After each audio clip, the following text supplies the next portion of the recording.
Ah, Bago tayo magpatuloy, kung kayo po, hihirit lang po ako sa inyo 'no, kasi alam ba niyo ayon po sa datos ng YouTube, more than 60% po ng ating viewers ay hindi pa po subscribers 'no.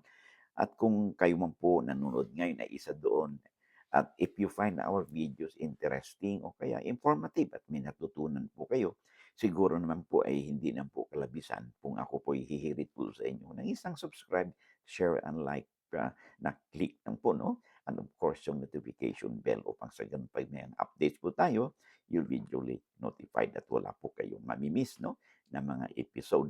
At, for all you know, yung inyo pong napag-sharean 'no, ng ating mga videos, they could be your friends, your relatives, your, neighbors 'no, or, your, acquaintance, or your friends 'no, sila din ay may matutunan at, may mapupulot sa pinag-usapan natin. And for all you know, baka may relevance po 'no, yung pinag-usapan po natin dito sa buhay po nila. In fact, ito pong pinag-usapan po natin dito is applicable po ito sa lahat po ng mamamayan po ng Pilipinas. Regardless po kung ano po ang status ninyo sa buhay, mayaman man kayo, mahirap, or ano pong status ninyo, ang batas po natin na tinatalakay sa ating channel ay applicable po sa lahat ang mamamayang Pilipino. Alright? Maraming salamat. Okay. So, of course, I would like to ano, nakalimutan ko na, ha. I would like to express my appreciation sa mga subscribers po natin, mga viewers po natin, mga likers po natin, lalo ng hindi nag-skip ng mga ads. Thank you very much for your support 'no. At tsaka napakarami po ninyo for the sake of time po 'no, ay hindi po ko na po mababanggit bawat isa sa inyo. But, thank you very much 'no, you are everywhere 'no, nasa Israel, nasa Russia, nasa Baguio, nasa all over the Philippines, may sa USA, sa West Coast, sa Israel, sa Macau, sa Hong Kong. Thank you very much 'no, sa inyong pagtangkilik. Of course, sa Canada, sa USA, thank you very much. All right, so excuse me, let's now proceed with, our discussion. Alright.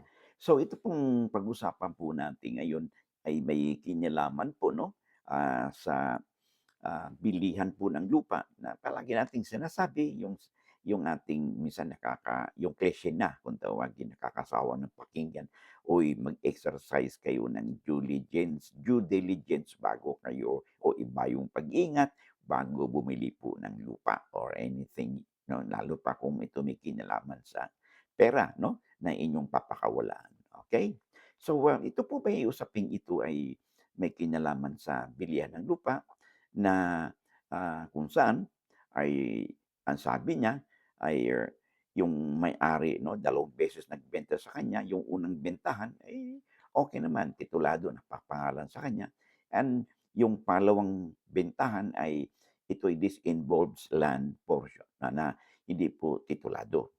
At nagkaroon sila ng bentahan 'no, at, ito'y nakasulat lamang sa handwritten na kasulatan na hindi daw po na notaryo, yes, yun. So, ngayon, nung nagkaroon na sila ng kasulatan, after a while, nabalitaan na lang niya na yung mga anak daw po ng mga nagbenta sa kanya ay napatituluhan yung lupa na kanyang binili, okay. But, okey, bigyan natin ng daan 'no, ito pong sulat sa atin ni Rose Buffetti, okay. Sabi niya dito, "Good morning po attorney, sana mapayuhan ninyo po ako. Dati po tenants ang parents ko sa isang lupa. After years, ibinenta po sa amin ang lupa.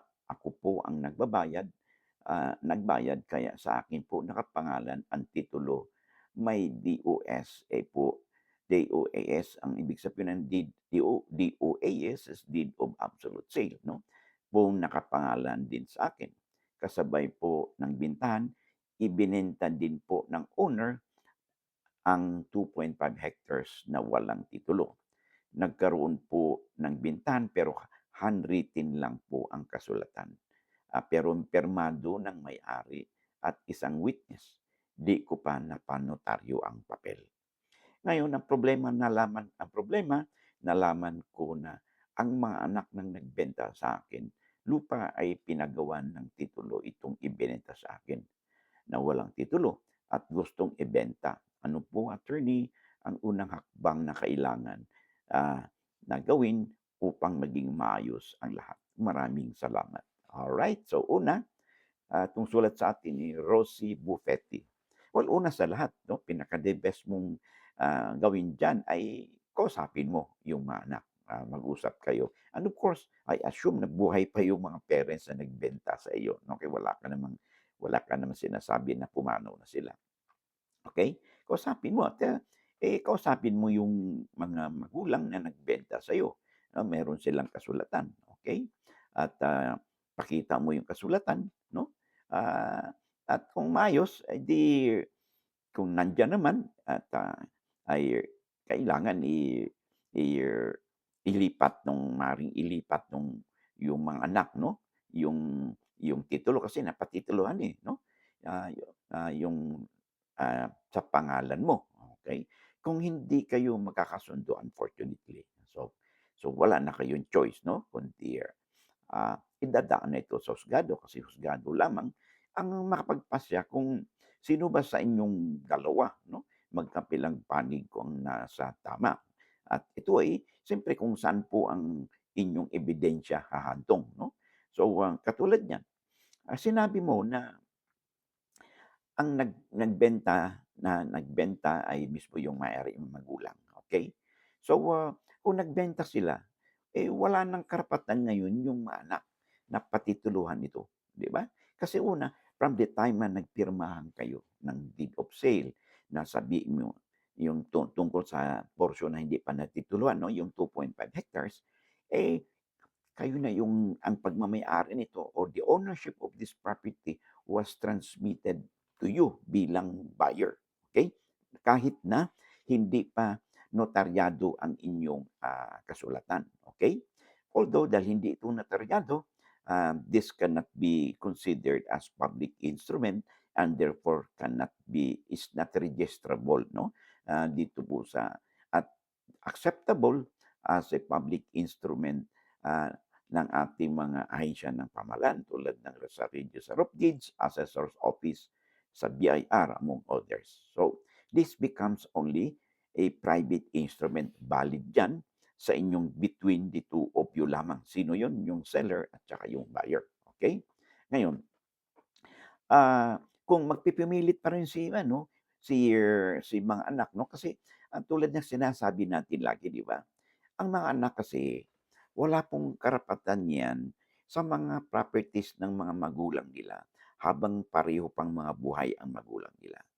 Ang ang mayroon mang tinatawag nilang hope yung mga anak doon sa property is ang tawag niyan sa batas is ano lamang 'yan, inchoate lamang. So, bare expectation pa lamang kasi habang buhay po ang mga magulang ano, ay sila po ang in control ng kanilang mga properties 'no. Puwede nila itong ibenta, isanla, ipaupahan nila. Hindi po maaaring o walang karapatan ang mga anak na makialam dito.